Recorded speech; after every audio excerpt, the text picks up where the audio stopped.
मित्रों नमस्कार, आप हैं बसंत गुरु जी के साथ। आइए आज चर्चा करते हैं किस तरह से हमको घर में, परिवार में, ऑफिस में, पड़ोस में, अड़ोस में, नातेदार, रिश्तेदार भावनात्मक ब्लैकमेल कर लेते हैं। आदमी को तो मैंने देखा, पर मैं देखा कि बिल्लियां भी यानी पशु भी किस तरह से भावनात्मक ब्लैकमेल कर लेते हैं, कैसे अपहरण कर लेते हैं। मेरे घर में एक बिल्ली है जिसको हम लोग किसमिस बोलते हैं। एक दूसरी बिल्ली की 3 संतानें हैं। अब इस बिल्ली की किसमिस की जो बिल्ली है उसकी जो संतानें थी वो गर्भपात हो गया उनका, और उसकी स्तन में दूध भर गए। अब उसके अंदर में माँ जाग गया तो दूसरे बिल्ली के बच्चा को वो अपने बच्चा बना करके उनको अपने पास ला करके ज़बरदस्ती दबोच दबोच करके ले आते थे और उसको पिलाने लगे। उसका माँ बन गया और वो पूरी तरह से माँ बन गया। पूरी तरह से माँ जैसे ही व्यवहार करने लगी, उनकी सुरक्षा करने लगी। तो मैं सोचा, भाई इतना भावना का प्रबल वेग, माँ बनने का इतना प्रबल वेग। तो माँ बन गया तो उसके लगा कि ये मेरे बच्चे हैं, मैं इसको पिलाऊं, और वो उसकी माँ ही बन गए। अब ये तो हो गया बातें। अब एक समय फिर आया कि जो बिल्ली जो जिसको माँ बना हुआ था उसकी भी संतानें हुआ। अब उस किस्मिस बिल्ली को फिर एक संतानी हुई और फिर वो ख़त्म हो गया। और ये माँ बन गई, माँ बनी बिल्ली अब उसके संतान को अपना बच्चा बना लिया, और भावनात्मक रूप से ऐसे ही आवाज़ निकाल करके उनको बोल बोल करके उनको डांट डपट करके उनको झपड़िया करके वो अपने पास ले आए और वो अपनी दूध पिलाने लगे और पूरी तरह से उनकी माँ बन गया। मित्रों, भावना में इतनी गहरा असर होता है कि यदि आदमी अपने को खुद उसके समर्पित कर देता है, खुद को समर्पित कर देता है। आप देखते हैं ना, घरों में भी भावनात्मक रूप से किस तरह से हम निर्णय लेकर के भी निर्णय नहीं ले सकते।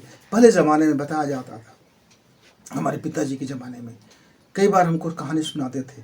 भैया मुझको बड़ी नौकरी लगा था, माँ का रो रो करके बुरा हाल हो गया और मैं भावना में बह गया और फिर मैंने नौकरी नहीं की और ज़िंदगी भर पछतावा रहा। कई लोगों को हम सुनते हैं कि क्या बताएं, हम भावना में बह गए और हमको शादी करना पड़ा। कई लोग कहते हैं कि हम भावना में बह गए और हमने हत्या तक कर दी, भावना में बह गए और हमने अपनी ज़मीन जायदाद सब बेच दिया। ये भावना में बह करके न जाने क्या से क्या कर लेते हैं। मित्र, आपकी ज़िंदगी में भावना आता होगा, क्योंकि रिश्ते का एक मजबूत जोड़ यदि कोई है तो भावना है। ये संवेदनाएँ हैं, भाव संवेदनाएँ हमें इस तरह से जोड़ देता है कि हम क्या बताएं। आपने धृतराष्ट्र दुर्योधन की कहानी तो सुना होगा, वो भावना ही था। पुत्र प्रेम इतना महान हो गया था कि दुर्योधन का हर गलती को क्षमा करते जाते थे। ऐसा नहीं था कि दिखता नहीं था, दिखता था, पर भावना अपने पुत्र के साथ था। तो मित्रों, आप और हम सब इस इमोशनल में फंस जाते हैं, इस इमोशन में फंस जाते हैं। अब उसका बुद्धिमत्तापूर्ण से नियोजन कैसे करें, संयोजन कैसे करें, समझे कैसे, अपने को भावना से निकाले कैसे। हम भावना में बहके मत, भावना नुकसानप्रद मत हो, भावना अच्छी बात की भावना हो। अब वो डॉक्टर ऑपरेशन करते समय भावना में बिल्कुल नहीं बहता। वो मरीज दिखता है और उसकी वो परेशानी दिखता है और उसको सोचता है ये मेरा कार्य है, मैं इसको बाहर कर दूँ काट पीट करके। पर यदि वो मरीज का बाप होगा तो वो भावना के कारण ऑपरेशन नहीं कर पाएगा, क्योंकि कहीं न कहीं जो भावना उसके वो बच्चा होने का, उसके रिश्तेदार होने का, उसका एक अटैचमेंट हो जाता है हृदय से, भावना रूप से। ये जो सूक्ष्म शरीर है, भावना का जो केंद्र है हमारा हृदय, हमारा हृदय में भावना आती है। हालांकि हृदय में तो खून बहता है, लेकिन हम इस हृदय को भावना का क्षेत्र मानते हैं। तो मित्रों, जब कभी भी आप भावना में, आपको लगे कि मैं भावना में बहक रहा हूँ, भावना मेरे कंट्रोल से बाहर हो रहा है, मैं भावना में बहुत दुखित हो गया हूँ, मैं भावना में बह गया हूँ, मैं भावना में अपने आप को डुबा दिया हूँ, यानी हम भावना में भावातुर हो जाए, जब हमारी विवेक समाप्त हो जाए, हम भावना के हाथों अपने आप को न जाने क्या से क्या करने लगे, तब उस समय क्या करना चाहिए? उस समय आपको सूर्य नाड़ी का प्राणायाम कर लेनी चाहिए। आप सूर्य नाड़ी का प्राणायाम करोगे तो 10 मिनट 15 मिनट के अंदर में आपकी भावना पर नियंत्रण हो जाएगा। कई लोग भावना में बह करके कितने गलत काम कर देते हैं, भावना में बह करके कुछ का कुछ कर बैठते हैं, भावना में बह करके जाने क्या से क्या कर बैठते हैं। यदि वो 10-15 मिनट के लिए सूर्य नाड़ी को ध्यान करें और सूर्य नाड़ी के साथ प्राणायाम करके ध्यान करें तो मित्रों, आपकी भावना आपकी विवेक के कंट्रोल में आ जाएगा और फिर आपको बुद्धिमत्ता से आप अपना भावना का उपयोग कर सकते हैं। भावना को दबाना नहीं है, भावना को छिपाना नहीं है, भावना को कंट्रोल नहीं करना है, भावना की ऐसी तैसी भी नहीं करना है, और भावना के ऊपर बहना भी नहीं है, और भावना का सही उपयोग करना है।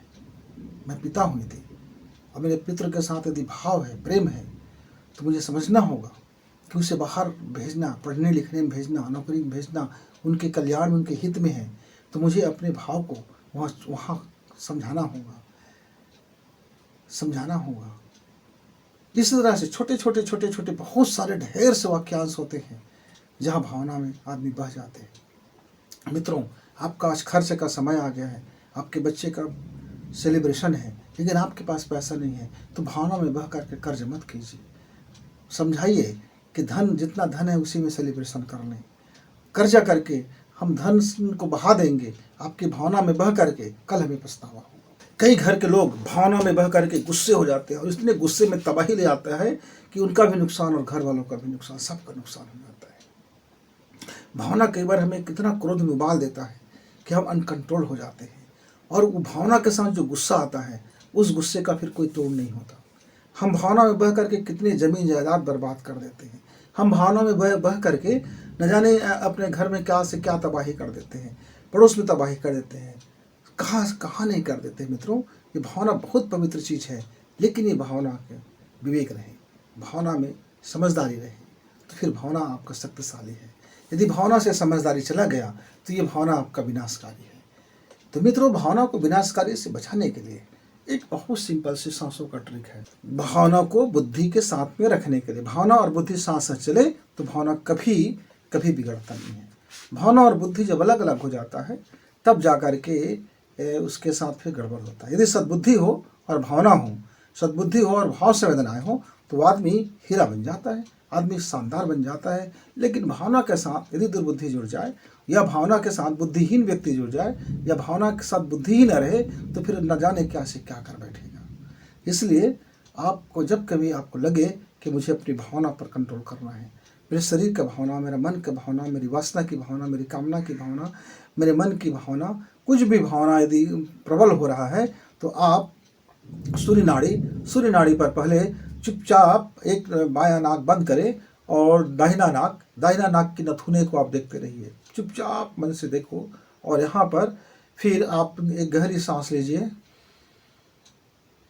और कुंभक कर दीजिए, और चुपचाप रहिए, और धीरे धीरे सांसें बाहर कर दीजिए। उसी मार्ग से आप 24 बार इस तरह से प्राणायाम करेंगे, और उसके बाद आप चुपचाप दोनों हाथ को देखेंगे, एक गहरी सांस खींचेंगे और हृदय में रखेंगे। आहा, अद्भुत!